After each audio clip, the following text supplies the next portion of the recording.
What happens when the perfect life is built on a perfect lie? For Chloe Thorne, her world was a fairy tale. A loving millionaire husband, Marcus, a stunning Georgetown townhouse, and their first child on the way. She had everything a woman could dream of, until one rainy Tuesday afternoon. A single photograph, a fleeting glimpse into a 5-star restaurant, shattered the illusion forever. It showed her devoted husband Marcus deep in conversation with a supermodel Isabella Rossi, his hand intimately placed on hers.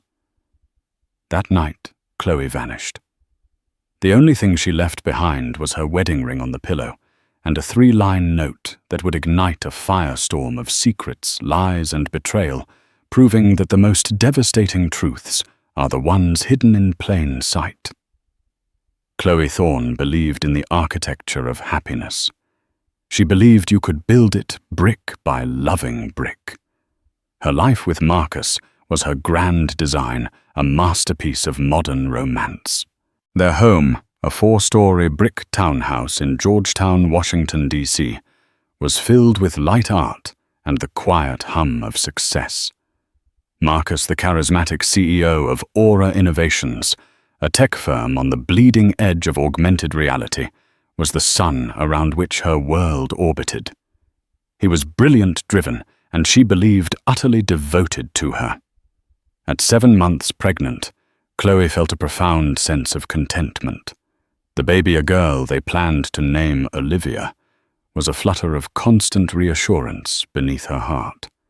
She spent her days preparing the nursery, a room painted in the soft shade of a morning sky, and consulting on acquisitions for the Smithsonian, a passion she'd cultivated long before she became Mrs. Thorne.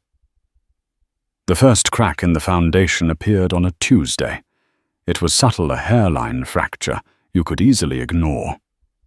Marcus called to say he was stuck in a last-minute board meeting. "It's this new merger with Omnicorp, darling," he'd said, his voice a familiar, convincing baritone over the phone. "It's a monster. I'll be late. Don't wait up." Chloe understood. She was proud of his ambition. She made herself a chamomile tea and curled up on the sofa with a book on Renaissance art. But a text from her friend Samantha sent a jolt through her cozy evening. It was a picture snapped discreetly from a nearby table at Le Ciel, one of DC's most exclusive and romantic restaurants. The photo was slightly blurry, but the subjects were unmistakable. There was Marcus. He wasn't in a boardroom. He was leaning across a table, his expression intense, and focused, his hand covering the delicate, manicured hand of another woman. And the woman... Chloe's breath caught in her throat. It was Isabella Rossi, a supermodel whose face graced billboards from New York to Milan, a woman known for her ethereal beauty and a string of high-profile relationships. They weren't just talking. The air between them was charged, intimate. The way he was looking at her was a look Chloe hadn't seen directed her way in months. It was a look of hunger, of conquest. The phone slipped from her fingers, clattering onto the marble floor. The sound was deafening in the silent house. A cold dread, heavy and suffocating, settled in her chest. It wasn't just a meeting. It was a betrayal. Every late night, every unexplained business trip, every distracted kiss suddenly rearranged itself into a horrifying new pattern. The architecture of her happiness was a house of cards, and a single gust of truth had brought it all down. She sat there for hours, the tea growing cold beside her, as the rain lashed against the windows. She didn't cry. The shock was too profound, a frozen knot of pain where her heart should be. She thought of the baby, her daughter, and a different feeling began to surface through the ice, a fierce, protective fire. She would not bring a child into a broken home built on deceit. She would not be the weeping, forgiving wife. When she heard Marcus's key in the lock just after midnight, she didn't move. He walked in, shrugging off his expensive coat, a perfect picture of the tired, hard-working husband. What a day, he sighed, loosening his tie. I'm exhausted. How are my two favorite girls? He leaned in to kiss her, but Chloe turned her head slightly, and his lips brushed her cheek. He paused, sensing the chill. Everything okay, honey? Chloe looked up at him, her eyes searching his face for any flicker of guilt, any sign of the man in the photograph. She found none. He was a perfect stranger. Just tired, she said, her voice a monotone she didn't recognize. Long day. Get some rest, he said, patting her swollen belly. We've got the final OB/GYN appointment before the big show on Thursday.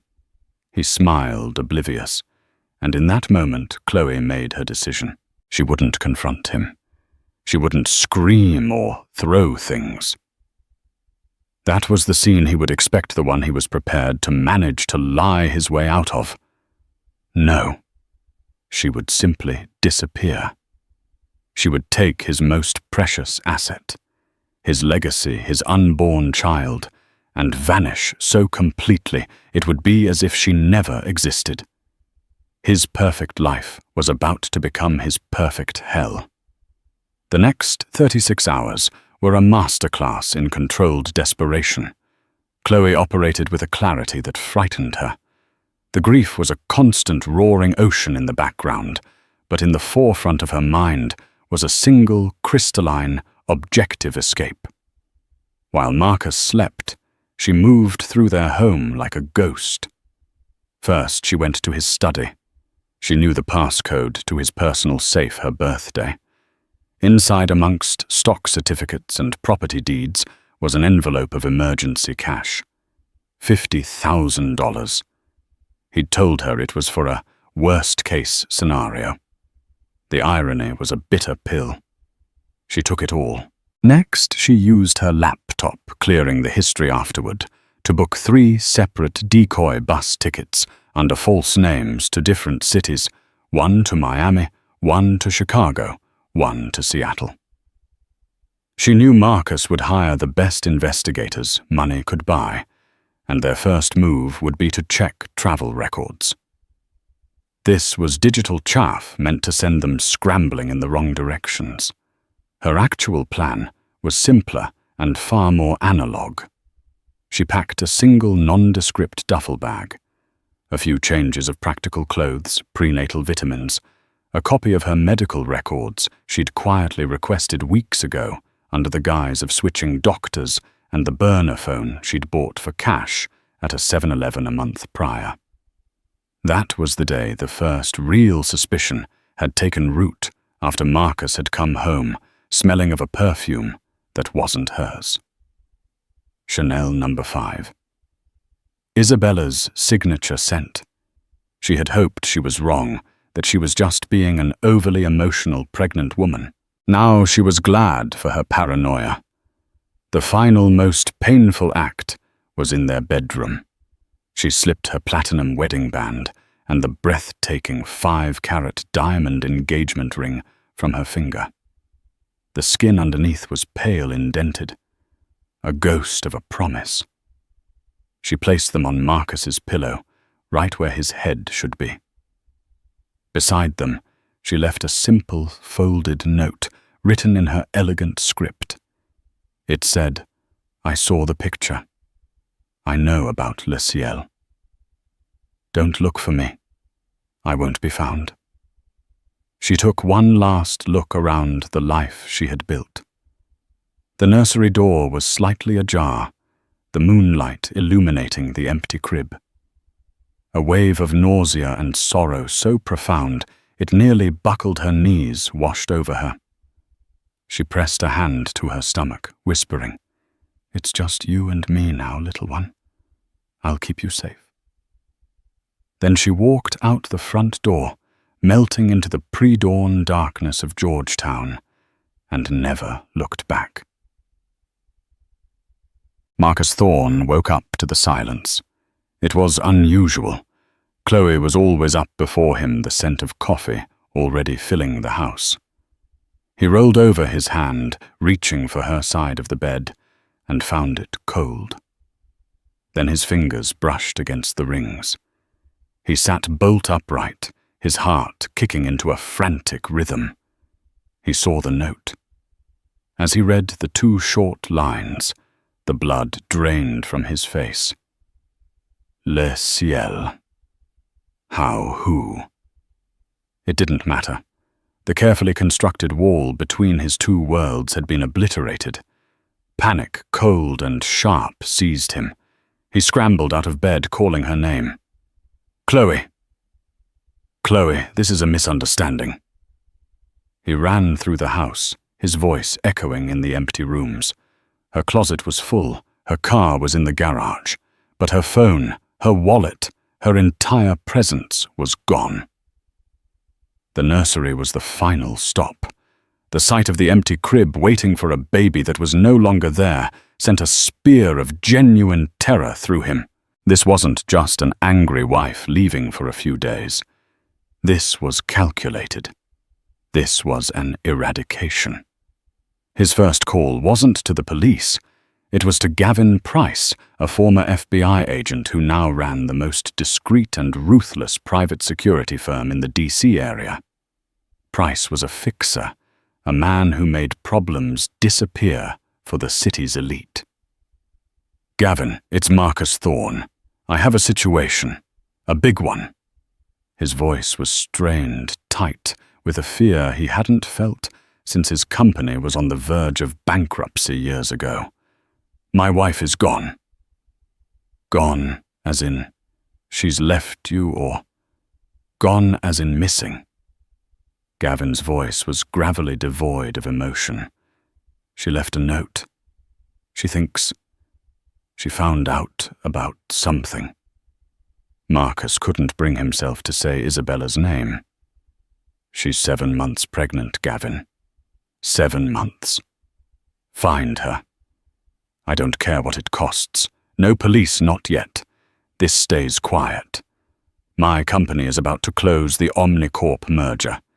Any public scandal, any hint of this could crater the entire deal. Find her. Hanging up, Marcus paced his study like a caged animal. His fear for Chloe and the baby was real, a raw, gnawing ache. But tangled within it was a cold, selfish terror for himself. His reputation, his billion-dollar merger, the empire he had built from nothing. It was all tied to the image of Marcus Thorne, the stable, brilliant family man. A pregnant wife on the run was a PR nightmare that could cost him everything. He had to get her back. He had to fix this. He would apologize, beg buy her a new jewelry collection, a new house, whatever it took. He just needed to find her first. He underestimated Chloe. He thought he was dealing with a wounded heart. He had no idea he was dealing with a brilliant mind, one that knew all his secrets and was now using his own ruthless playbook against him. Chloe knew the first 48 hours were critical. She hailed a cab 2 blocks from her house and paid cash to be dropped at Union Station. Inside, she moved with the anonymous mourning crowd, her pregnant belly hidden under a loose-fitting coat, a simple beanie pulled low over her hair. She didn't board a train. Instead, she exited through a side entrance, walked another 6 blocks, and hailed a second cab. This time, to a grimy, cash-only motel in a forgotten corner of Arlington, Virginia. She paid for a week in advance under the name Jane Smith. The room smelled of stale cigarettes and despair, a universe away from her Egyptian cotton sheets and custom-milled soaps. It was perfect. Once inside, she powered on the burner phone and made her first and only call. "Frank, it's me. I'm out." The voice on the other end was gruff-weathered. "Good. You okay, kid?" "I'll survive," Chloe said, her voice trembling slightly. "Did you set it up?" "The cottage is ready. Quiet place in rural Pennsylvania. Paid for 6 months in advance. The landlord thinks you're a writer on a deadline. The car is in the long-term lot at Dulles, under the name you gave me. keys in the magnetic box under the driver's side fender. Frank Miller was a retired cop turned private investigator. Chloe had hired him a month ago, the day she found the Chanel receipt. While Marcus was wooing his mistress, Chloe had been quietly using her own considerable trust fund left to her by her grandmother to have her husband investigated. Frank had been feeding her a steady stream of information, hotel bills, dinner reservations, wire transfers to a holding company that owned the lease on a luxury condo in Soho, Isabella Rossi's condo. The picture from Le Ciel was just the final damning confirmation. "The second package?" Chloe asked. "Delivered to the P.O. box this morning," Frank confirmed. "It's everything you asked for. Copies of Thorne's offshore account statements, the pre-merger asset transfers, the works. It's dirty, Chloe. Dirtier than you thought." "I know," she whispered. "Thank you, Frank, for everything. Just stay safe, kid. He's going to turn over heaven and earth to find you." He was right. Gavin Price and his team descended on the Thorne residence like a SEAL team. They were discreet, efficient, and technologically terrifying. They swept the house for bugs, cloned hard drives, and began building a digital profile of Chloe that was more detailed than her own memory. "She's smart," Gavin told Marcus after 12 hours of intense work. He was a compact, impeccably dressed man in his 50s with cold, intelligent eyes. "She booked 3 bus tickets out of Union Station to throw us off. Miami, Chicago, Seattle. All paid with a prepaid credit card bought for cash a week ago. But there's no surveillance footage of her boarding any of them." "So where is she?" Marcus demanded, his patience worn to a thread. "She's gone to ground," Gavin said, pulling up a map on a tablet. "She used cash. She's likely in a motel somewhere close, waiting for the initial heat to die down before she makes her real move. We're pulling ATM and traffic cam footage in a 50-mile radius, but it's like looking for a needle in a haystack made of other needles." Gavin's team also flagged a series of payments from Chloe's personal trust fund over the past month. Significant sums paid to an entity called Miller Investigations. "Frank Miller," Gavin said, his tone sharpening with professional respect. "Old school PI, ex-MPD homicide. As straight as they come and twice as stubborn. She didn't just run Marcus. She was planning. She hired her own investigator weeks ago." The news hit Marcus like a physical blow. This wasn't an emotional, impulsive act. This was a premeditated, strategic withdrawal. She had been investigating him. While he was lying to her face, she had been gathering intelligence. A cold fear, deeper than any he'd felt before, began to settle in. What else did she know? His thoughts were interrupted by a call. It was Isabella. "Marcus, darling," she purred, her voice a silken caress. "I haven't heard from you. Is everything all right? You seemed so tense last night." Marcus squeezed the bridge of his nose, a headache pounding behind his eyes. "Now isn't a good time, Isabella." "Don't be like that," she said, a playful pout in her voice. "I was just thinking about our future. Once your situation is resolved, I found the most perfect villa in Tuscany." Her casual dismissal of Chloe as a situation sent a flash of white-hot anger through him. This woman, for whom he had risked everything, was talking about real estate while his pregnant wife was missing. For the first time, he saw a crack in her perfect, beautiful facade. He saw the cold, calculating ambition beneath. "I have to go," he said abruptly, and hung up before she could reply. He turned back to Gavin. "Find this Frank Miller. Find out what he gave her. And find my wife. Double your fee. Triple it. I don't care. Just bring her home." But Chloe wasn't waiting to be found. Under the cover of darkness, She left the Arlington motel, took a series of cabs to Dulles International Airport, and located the 10-year-old Ford Taurus Frank had left for her. It was a world away from her usual Tesla, but it was blessedly anonymous. As she merged onto the highway, heading north into the vast, dark expanse of the American landscape, she felt a terrifying, exhilarating sense of freedom. She was no longer Chloe Thorne, the millionaire's wife.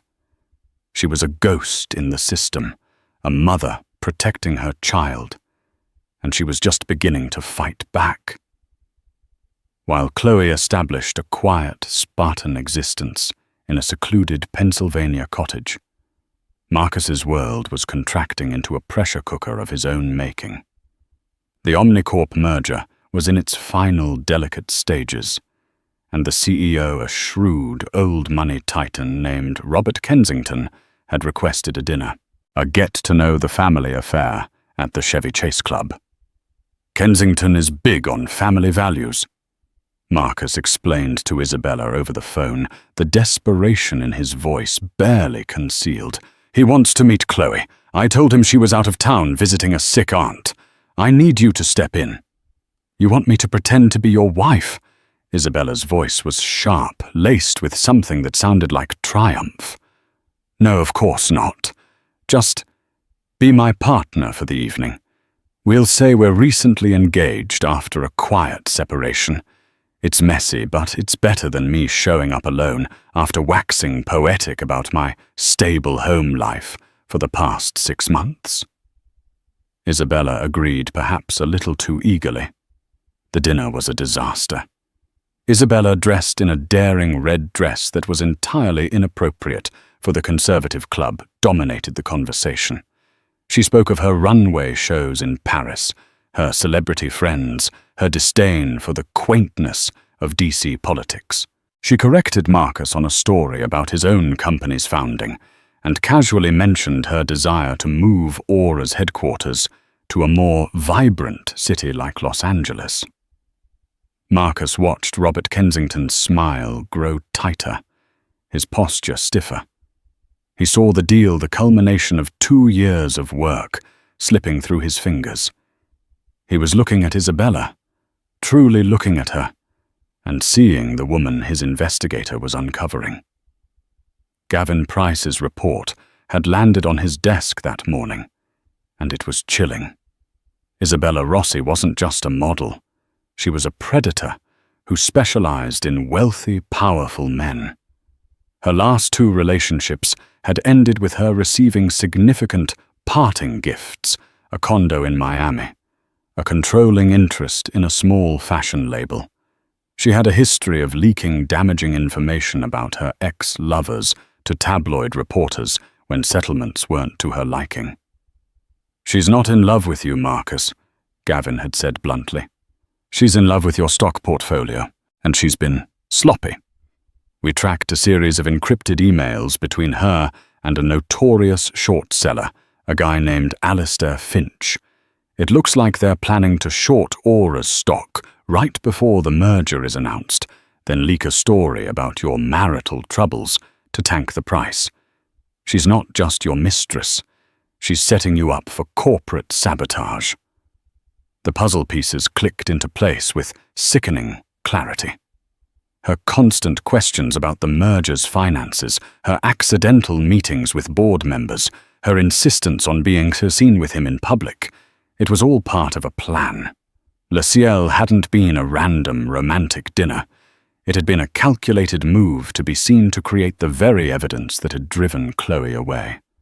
After the disastrous dinner, Marcus confronted her in the car. "What was that in there, Isabella?" "You were practically planning the company's funeral." "I was just being honest, darling," she said, examining her nails. "Aura needs a fresh perspective. Your perspective is stale." "And what about your emails with Alistair Finch?" Marcus said, his voice dangerously low. Isabella froze. The color drained from her face. I don't know what you're talking about." "Don't lie to me," he snarled, the full force of his anger finally unleashed. Gavin Price has everything. The encrypted messages, the offshore account you set up in the Caymans. You are going to ruin me." Her composure shattered. The sophisticated model was gone, replaced by a cornered animal. "You deserved it. You string me along for a year, hiding me like some dirty secret, promising you'll leave your boring little wife. A man like you should have a woman like me on his arm, not some curator." I was taking what I was owed. Marcus stared at her, the delusion and the venom in her words washing over him. He had blown up his life, lost his wife and child for this, for a cheap transactional grifter in a designer dress. The self-loathing was a physical choking sensation. "Get out." He said the words, barely a whisper. "What? Get out of my car, now." He pulled over on a dark, tree-lined street. She stared at him incredulous, then her face twisted into a mask of pure hatred. "You'll regret this, Marcus. I'll go to every newspaper, every blog. By the time I'm done, Marcus Thorne will be a synonym for laughing stock." She got out and slammed the door. Marcus drove away, not looking back, the sound of her shouting curses fading behind him. He had put out one fire, but he knew the real inferno was still coming, because far away in her quiet cottage, Chloe was reading a very different report from her own investigator. It wasn't about mistresses or stock tips. It was about a shell corporation in Panama illegal asset transfers designed to devalue Aura Innovations before the Omnicorp merger, and a pattern of financial fraud that could not only kill the deal, but send him to prison. She wasn't just hiding. She was building a case. And she was about to become the prosecution judge and jury of his entire life. The first tremor hit the following Monday. An anonymous, highly detailed article appeared on The Gilded Leash, a niche but influential financial blog run by a muck-raking journalist named Brenda Hart. The post titled was "Rot at the Core of Aura Innovations," laid out a series of damning allegations about pre-merger asset stripping, citing offshore accounts and shell corporations with a precision that suggested an insider source. It didn't mention Marcus by name, but it didn't have to. The stock, which had been soaring in anticipation of the merger, dipped 12 points in the first hour of trading. Marcus was in his office, a veritable war room with his lawyers and Gavin Price. His phone was vibrating non-stop with calls from his board of directors and a panicked Robert Kensington. "It's her," Marcus said, his voice flat. "This has to be her. That PI Frank Miller must have dug all this up for her." "The journalist Brenda Hart is a ghost," Gavin reported, scrolling through a screen of data. "Works entirely through encrypted channels. No one knows her real identity. Whoever the source is, they're smart and they're covering their tracks." The article was just the opening salvo. A few days later, a second piece dropped. This one was more personal. It detailed the lavish spending on a Soho condo and a new Porsche, all traced back to a holding company funded by Marcus, and linked the properties to Isabella Rossi. It painted a sordid picture of corporate funds being used to finance a lavish affair. The board of directors summoned Marcus to an emergency meeting. The air in the room was thick with accusation and fear. "What the hell is going on, Marcus?" demanded Lawrence Childs, the oldest board member and a one-time mentor. "Our stock is in free fall. The SEC has started sniffing around, and now I'm reading about your personal indiscretions on financial blogs. Robert Kensington is about to pull the plug on the whole deal." "It's a smear campaign," Marcus insisted, his voice sounding weak, even to his own ears.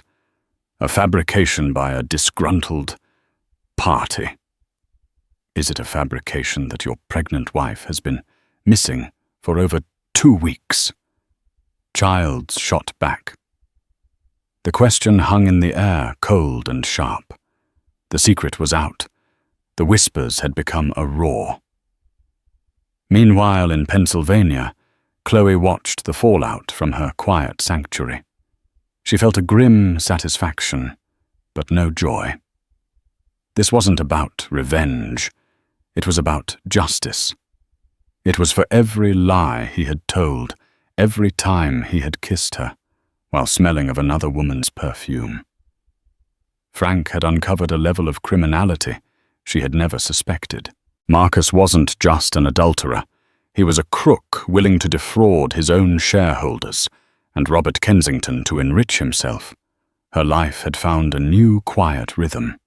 Morning walks through the woods, the air crisp and clean. Simple meals. Reading for hours in front of the stone fireplace. She had regular check-ins with a local midwife in a nearby town, using her new identity, Catherine Kate Miller.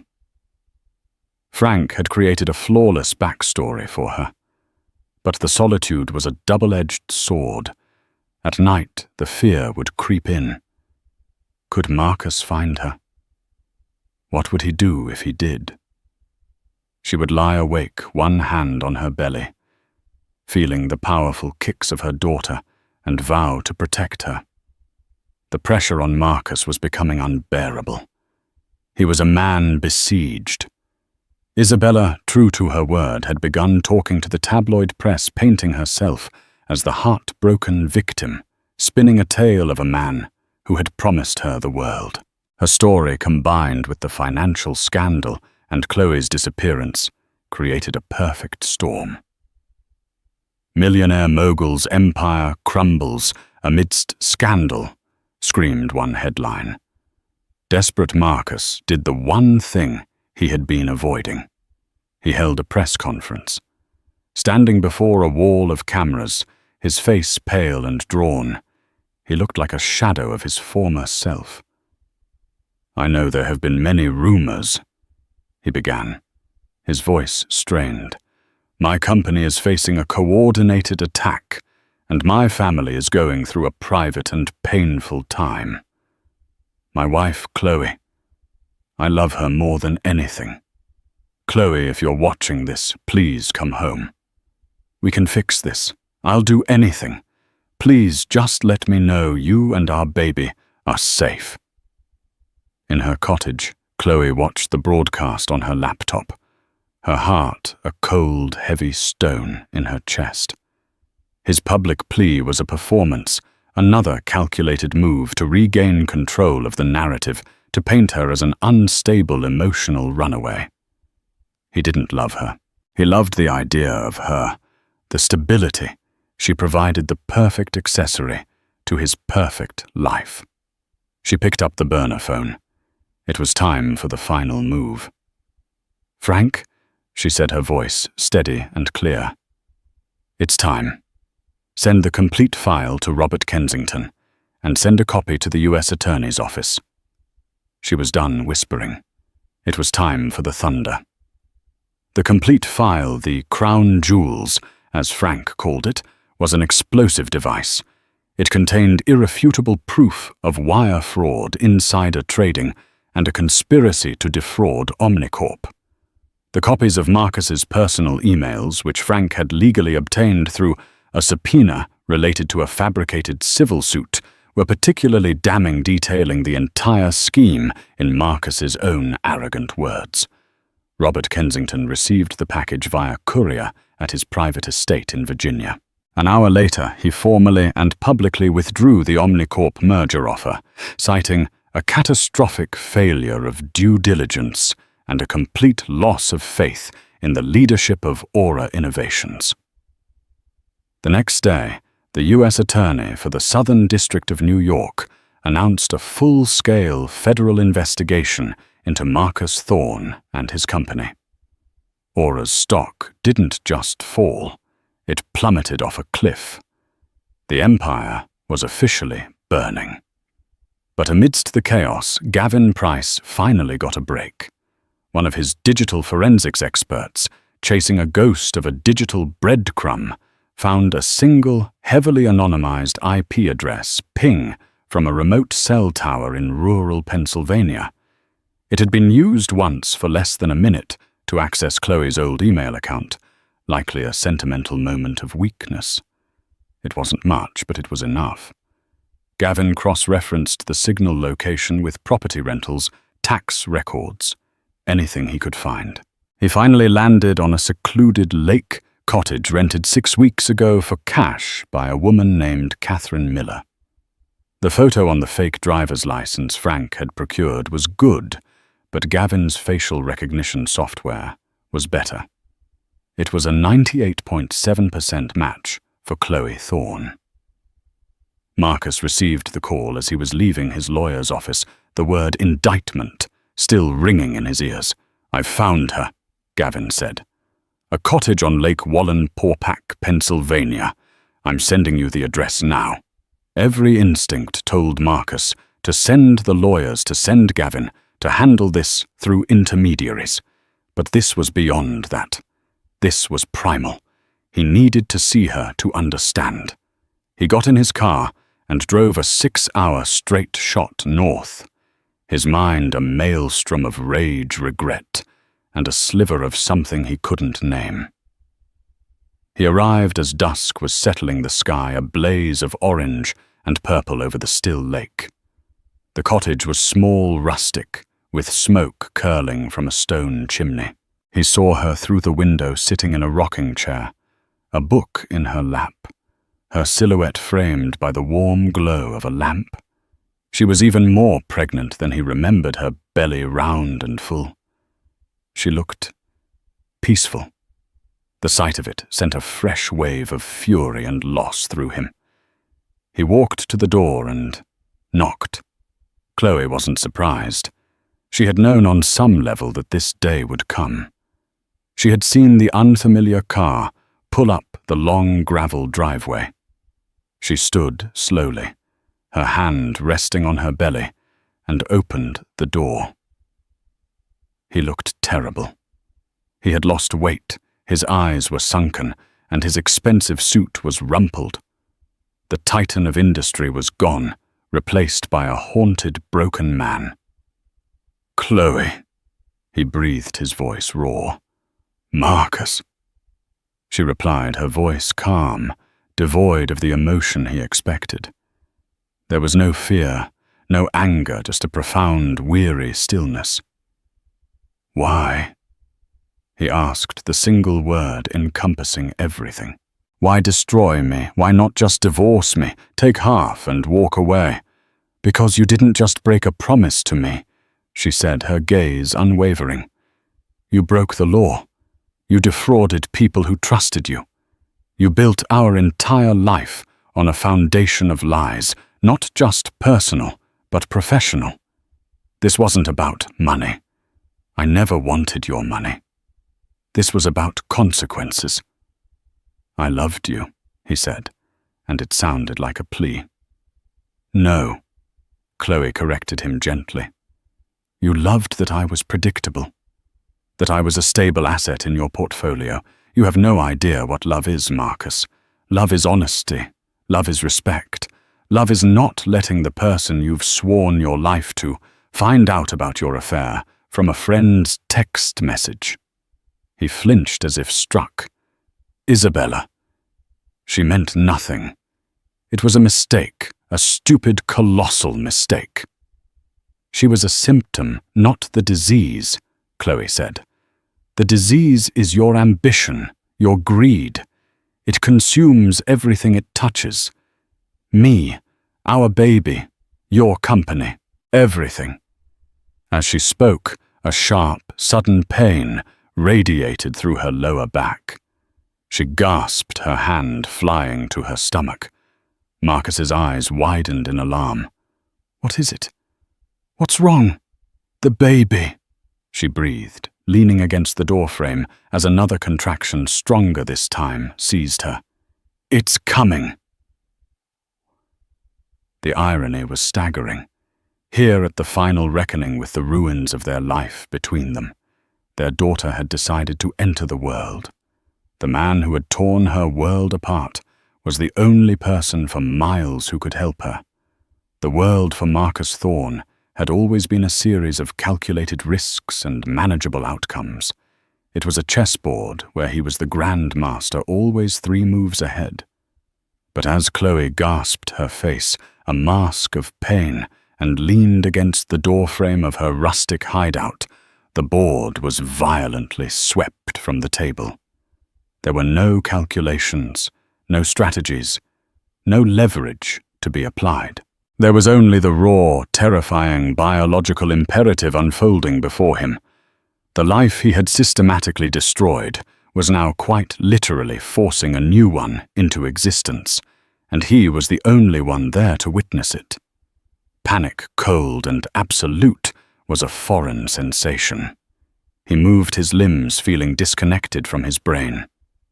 "Okay, okay," he heard himself saying the words, sounding hollow and useless. He guided her away from the door, his hands hovering uncertainly around her, afraid to touch her, afraid not to. "The hospital. Where's the hospital?" "On the table." Chloe managed to get out between gritted teeth. Her eyes squeezed shut. "My bag. Keys." The drive was a frantic, surreal blur. He bundled her into the passenger seat of his pristine Audi, the luxurious leather, a shocking contrast to the unfolding human drama. He fumbled with her pre-packed hospital bag, found the address she'd scribbled on a notepad, and punched it into his car's navigation system. Scranton Regional Medical Center. 23 miles. It might as well have been on the moon. He drove with a speed that bordered on reckless, his knuckles white on the steering wheel. The smooth hum of the German engine was punctuated by Chloe's sharp, rhythmic breaths. With every pained gasp from the seat beside him, a piece of his carefully constructed reality flaked away. The pending federal indictment, the billions in shareholder value, he'd incinerated the public humiliation orchestrated by Isabella. It all faded into a dull, insignificant background roar. The only thing that was real was the twisting, winding Pennsylvania country road, the sterile voice of the GPS lady, counting down the miles, and the powerful elemental force of a life demanding its entrance into the world. He glanced over at Chloe. Her head was thrown back against the headrest, her hair damp with sweat. Her face, usually a study in calm composure, was contorted with an effort he couldn't begin to comprehend. He had seen her command boardrooms, charm philanthropists, and navigate the treacherous social waters of Washington, D.C., with effortless grace. He had never seen her this vulnerable, this powerful. This was a strength beyond money or influence. It was ancient and absolute, and he was nothing more than a chauffeur in its presence. "Just breathe," he found himself whispering, echoing the useless advice he'd heard in movies. She shot him a look of such pure, unadulterated fury that he physically recoiled. "Don't you dare tell me to breathe," she snarled, a wave of pain cresting. And then, as the contraction subsided, her body went limp, her voice softening to a whisper. "Just drive." He pressed the accelerator, his heart hammering against his ribs. This was his fault, all of it. The stress, the flight, the hiding, he had done this to her. He had taken her serene, happy pregnancy and turned it into a desperate, fugitive ordeal. If anything happened to her, or to the baby, the thought was a black hole that threatened to swallow him whole. For the first time, Marcus Thorne, the master of the universe, began to pray. He didn't know who he was praying to, but he prayed with the desperate fervor of a man who had finally realized he was not and had never been in control.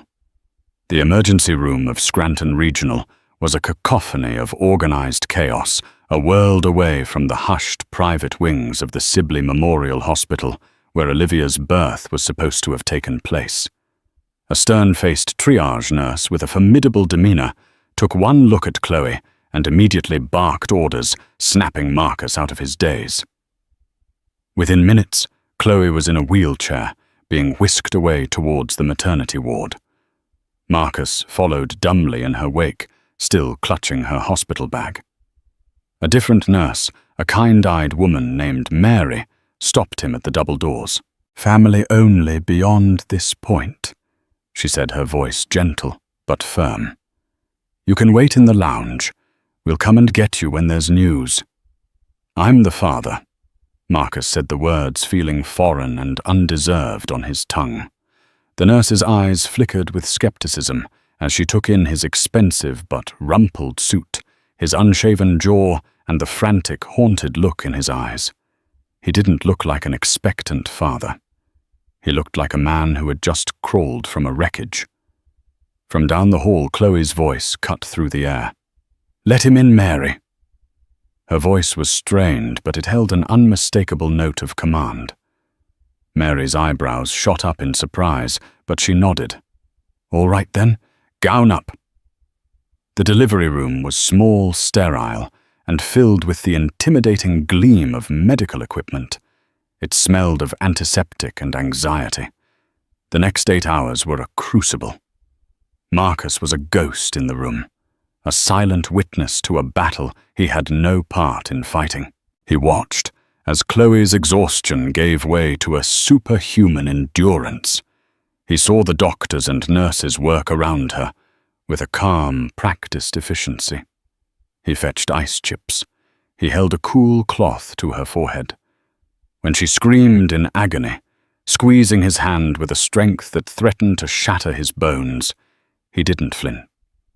He just held on, anchoring her, offering the only thing he had left to give his presence.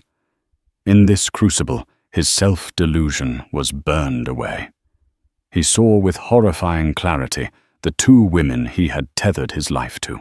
Isabella, with her manufactured dramas, her calculated tantrums, her beauty that was as deep as a photograph, and Chloe.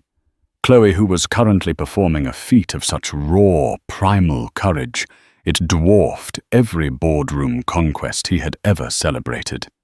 He had traded a mountain for a molehill, a diamond for a shard of glass. The sheer monumental stupidity of his choices crashed down on him, and the shame was a physical weight pressing the air from his lungs.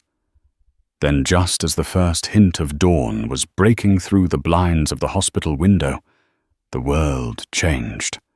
A final desperate push from Chloe, a chorus of encouragement from the nurses, and then a new sound filled the room.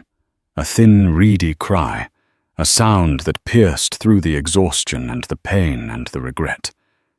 It was the sound of a new beginning. "It's a girl," the doctor announced, his voice bright. "You have a beautiful, healthy daughter." They placed the swaddled baby on Chloe's chest. She was a mess of tears and sweat, completely drained, but as she looked down at the tiny, wrinkled creature in her arms, a look of such profound, transcendent love illuminated her face that it took Marcus's breath away. He was looking at a masterpiece, a Madonna and child, a sacred image he had no right to be witnessing. The nurse Mary gently took the baby to be weighed and cleaned. She turned to Marcus, a knowing softness in her eyes. "Would you like to hold your daughter, Dad?" His hands trembled as she placed the impossibly small bundle in his arms. She weighed next to nothing, yet she felt heavier than his entire, collapsing world.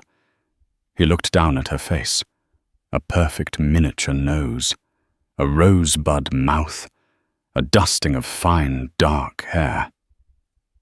She was real. She was his, and he had almost lost her before he'd even met her. As the baby, his daughter, squirmed in his arms and opened her eyes for the first time, eyes that were the exact piercing blue of her mother's. The last of Marcus Thorne's defenses crumbled into dust. He broke. A deep, silent sob racked his body, and tears he didn't know he was capable of shedding streamed down his face, splashing onto the soft pink blanket of the child he didn't deserve. He was holding his legacy. Not Aura Innovations, not the Omnicorp merger, not the stock portfolio. This perfect, innocent £7 life. This was the only thing that had ever truly mattered, and he had treated her and her mother as a disposable asset. The next 3 days passed in a strange, muted dream state. Marcus never left the hospital. He slept when he slept at all in the hard plastic visitor's chair, waking with a crick in his neck and a hollow ache in his chest. He ate vending machine sandwiches and drank bitter coffee. He existed in a silent, unspoken truce with Chloe.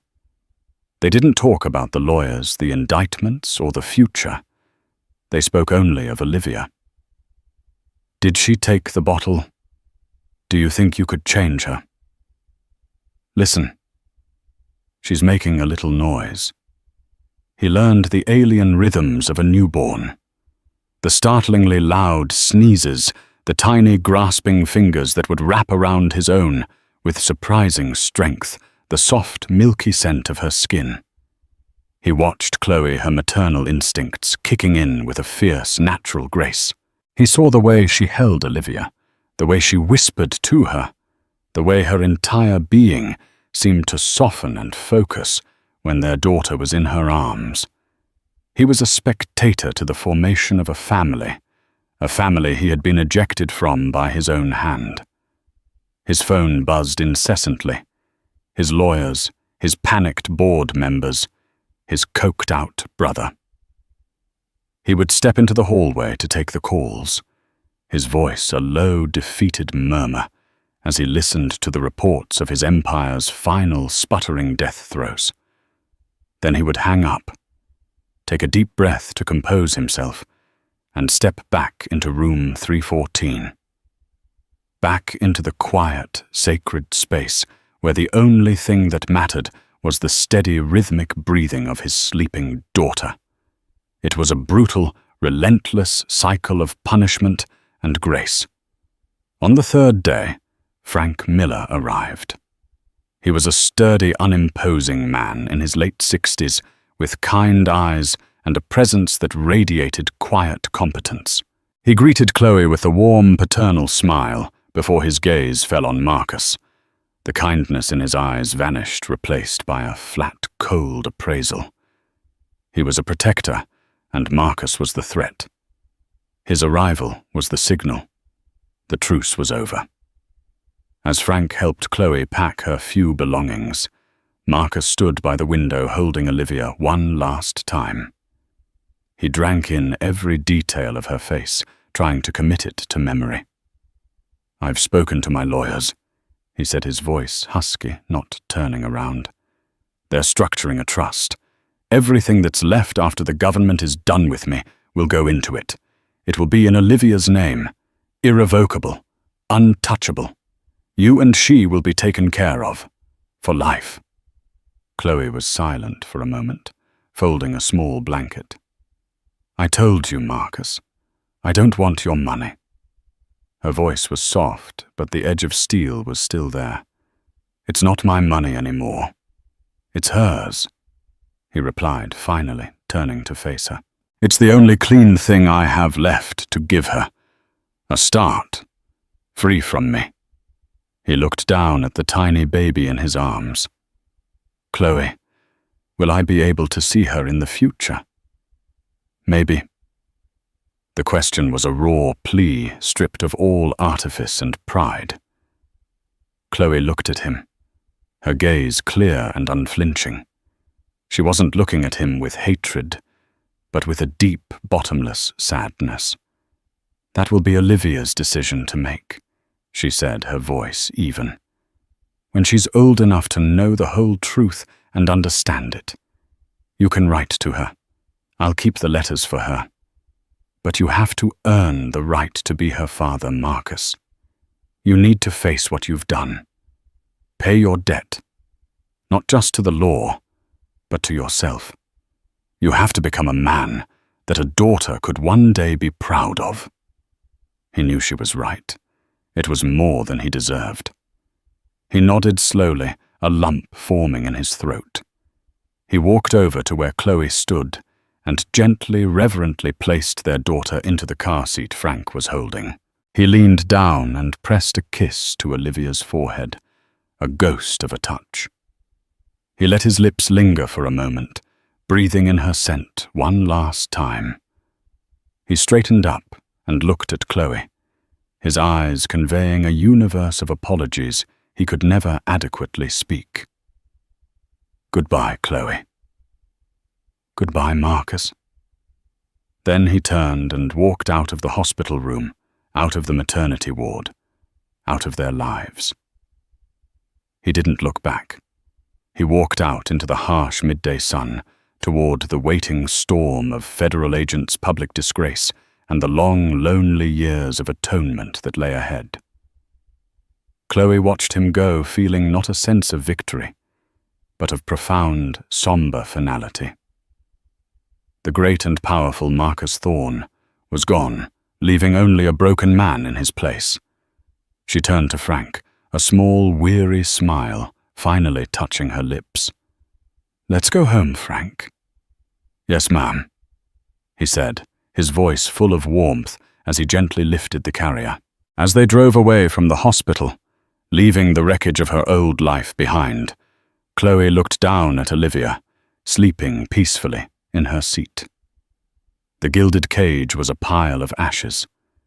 The empire had crumbled. But here in this cour, heading towards a small, quiet cottage by a lake, she had everything that had ever truly mattered. She was no longer just a wife, or a victim, or a fugitive. She was a mother. She was a survivor. She was free. She was standing on a new foundation, one she had forged herself out of the fires of betrayal, a foundation built not on wealth or lies, but on courage, truth, and a mother's fierce, unyielding, and unbreakable love. The road ahead was uncertain, but for the first time in a very long time, it was entirely her own. An incredible story of betrayal resilience and the quiet strength it takes to tear down a corrupt world to build a better one. Chloe Thorne's journey shows us that sometimes the most powerful act isn't to forgive and forget, but to demand accountability. What would you have done in her position? Could you walk away from a life of immense wealth to find a life of true worth? These are the questions that stories like this leave us with. If you were captivated by Chloe's story and want to hear more real-life dramas and tales of incredible twists, please show your support. Hit that like button. Share this video with someone who loves a powerful story, and most importantly, subscribe to the channel and turn on notifications so you never miss an update. Your support allows us to keep bringing these compelling narratives to you. Thank you for listening.